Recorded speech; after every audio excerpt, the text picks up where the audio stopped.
Study Arabic because I'm half Middle Eastern. I was inspired to study Arabic for many reasons, amongst them my heritage. And it's also essential to my career goals. I showed my parents because we write journals, like some of the writing that we did, and they were just so amazed after like how one semester students are able to learn how to write, like, and I showed my friend and she's like, how do you write with all those little dots and stuff? But it's actually, it's amazing. They teach you so much. I'd like to go into a global health field, so I wanted to focus on something where I could travel to numerous different countries, different areas of the world, and have a focus on global health. Hoping to major in geological engineering, so if I go into like the mining or petroleum business, Arabic is a really useful language to know. Nani asili. Napenda Nani. Napenda Nani. Moja. Nani.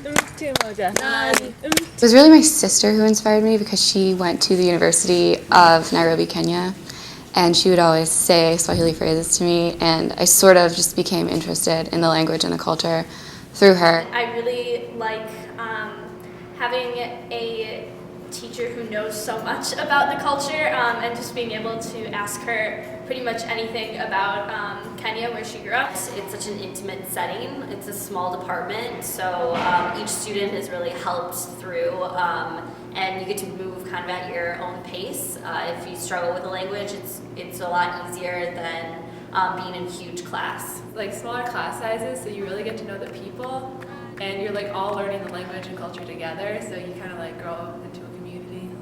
I do research in Mozambique, so there's some sort of related languages in Mozambique, so it's a great reason to kind of get into Swahili after learning Portuguese. I'm an archaeologist and I work in Zanzibar, and Swahili is the major language of communication over there, and I really wanted to be able to communicate with the locals in their own terms rather than have them speak my language. And also, it's always been my dream to learn an African language, and Swahili helps me fulfill that.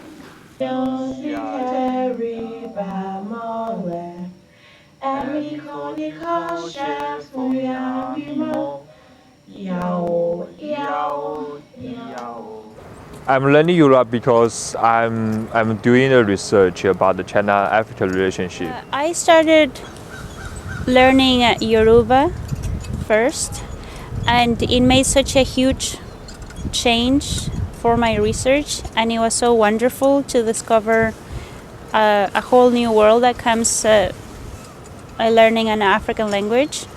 That when UW offered the possibility of studying Hausa, I took it because my research in Lagos is in Lagos, Nigeria. That's a very multicultural city where there is also a very big community of Hausa speakers.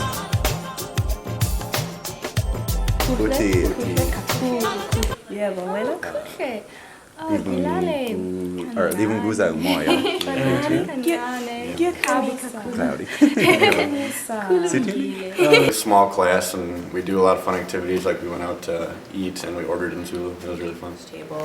I like that it's really chill, like we just talk every day in Zulu, and it's a different way of learning.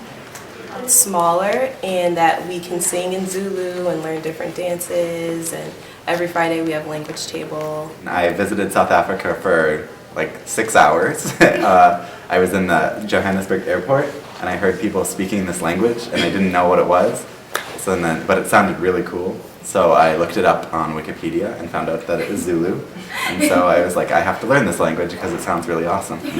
We get a lot of individual attention, and we can really get to know the teacher, who's a really cool guy. So it makes it more fun.